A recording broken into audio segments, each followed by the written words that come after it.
Kia ora, everybody, and welcome to this revision lesson on how to prove we have a right-angled triangle.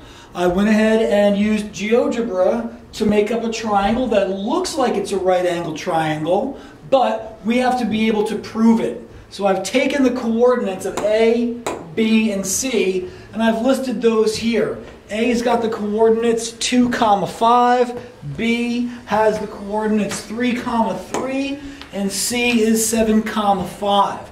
So, if I can show that the gradient M of segment AB is perpendicular to the gradient of segment BC, then we'll have proved that we had a right-angled triangle.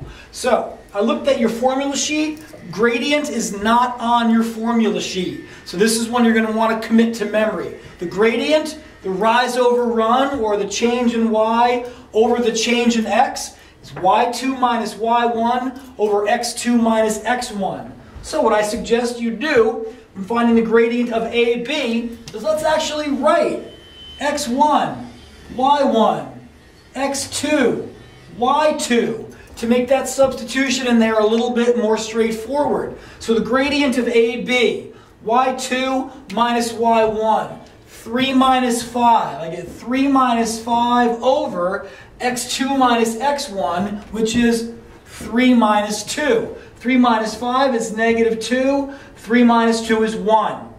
So if I can show these to be perpendicular, perpendicular lines have gradients that are opposite reciprocals. They also multiply to negative 1. That's important to repeat again. If we have perpendicular lines, that means the gradient of one is going to be positive, the gradient of the other is going to be negative, and they'll also be reciprocals. So since I've got negative 2 over 1, if this other gradient is positive 1 over 2, then you've got it.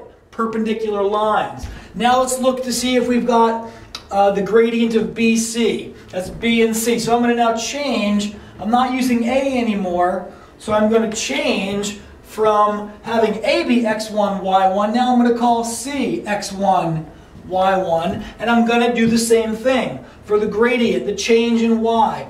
y2 minus y1. 3 minus 5 over x2 minus x1. 3 minus 7. 3 minus 5 is negative 2.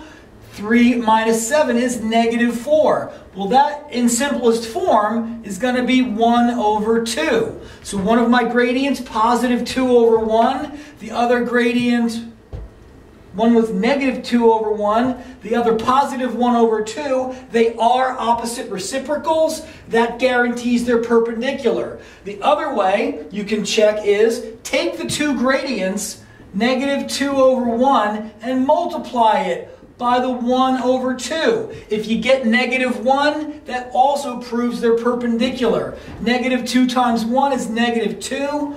1 times 2 is positive 2. That equals negative 1. So that proves that if we had those coordinates, we do have a right-angled triangle.